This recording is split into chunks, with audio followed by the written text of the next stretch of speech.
What is sample space? Sample space क्या है? ध्यान से समझिए, सैंपल स्पेस क्या है। प्रोबेबिलिटी में काफी इंपॉर्टेंट है सैंपल स्पेस को समझना। अगर हम रैंडम एक्सपेरिमेंट करते हैं, अगर हम रैंडम एक्सपेरिमेंट करते हैं, ध्यान से समझना, अगर हम रैंडम एक्सपेरिमेंट करते हैं या रैंडम एक्सपेरिमेंट के करस्पॉन्डिंग, रैंडम एक्सपेरिमेंट के करस्पॉन्डिंग हर पॉसिबल आउटपुट को किसी सिंबल से डिनोट करें, या हर पॉसिबल आउटपुट को डिनोट करने का कोई एक तरीका बनाएं, किसी नोटेशन से, किसी एक सिंबल से उसको रिप्रेजेंट करें, तो उन सभी से जो सेट बनेगा that is the sample space. पहली बात क्या है? सैंपल स्पेस क्या है? ऑल पॉसिबल आउटपुट के करस्पॉन्डिंग, किसमें? रैंडम एक्सपेरिमेंट में जो ऑल पॉसिबल आउटपुट हैं उनके करस्पॉन्डिंग जो सेट बनेगा, ये एक सेट है, इसके एलिमेंट्स क्या होते हैं? All possible outputs.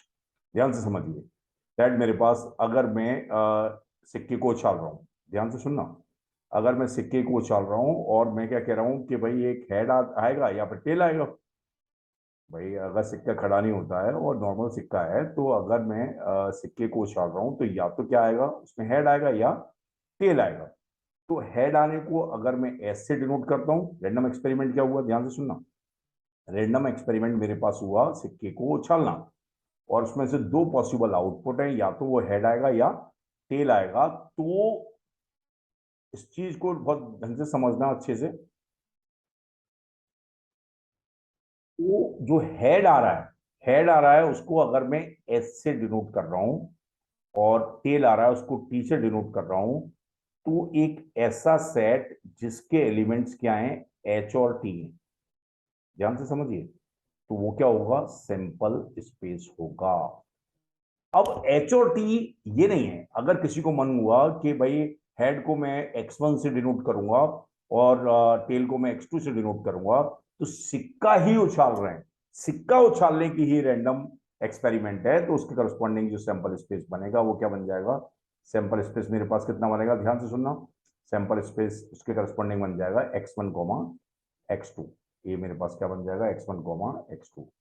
ये सैंपल स्पेस कितना बन जाएगा? x1 x2। ठीक है, ये मेरे पास बन जाएगा x1 x2। ठीक है ना?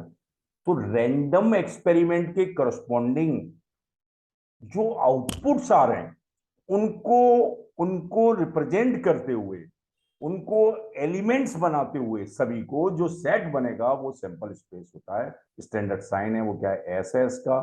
ध्यान से देखिए, अगर मैं डाइस को थ्रो करता हूं, नॉर्मल डाइस है, 6 1 2 3 4 5 लाइक 6 ये आ सकते हैं, तो उन्हीं से डिनोट कर रहा हूं, तो सैंपल स्पेस मेरे पास क्या आ जाएगा? If we throw a dice, 1 2 3 4 5 6।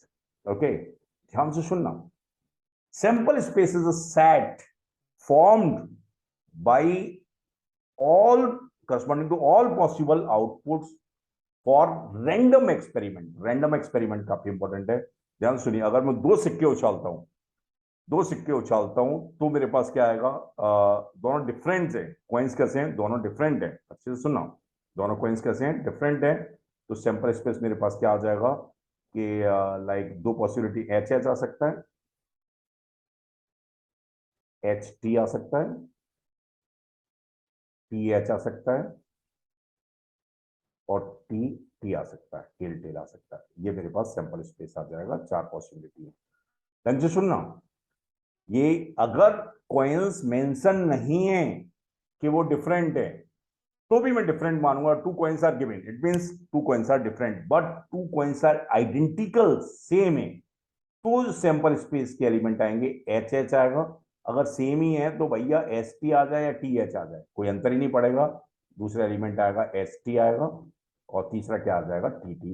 इसमें सैंपल स्पेस में तीन ही एलिमेंट होंगे, जो कि क्या है? ये काफी इंपॉर्टेंट बात है, इसको ढंग से समझना। अगर मैं दो कॉइन को टॉस करता हूं और दोनों कैसे हैं? डिफरेंट है, मेंशन नहीं है, तभी भी मैं डिफरेंट मानूंगा, तो मेरे पास क्या आएगा? भाई सैंपल स्पेस ये होगा। दो कॉइन्स आइडेंटिकल हैं तो ये बहुत काम की चीज है, तो मेरे पास सैंपल स्पेस में ये आ जाएगा। What is the sample space? Random experiment के करस्पॉन्डिंग ऑल पॉसिबल आउटपुट, जो भी वो पॉसिबल आउटपुट होते हैं, आउटपुट को एक सिंबल से डिनोट करूं या एक इवेंट से डिनोट करूं या तो उन सब से या एलिमेंट से डिनोट करूं, तो उन एलिमेंट से जो सेट बनेगा वही क्या होता है? सैंपल स्पेस होता है। ओके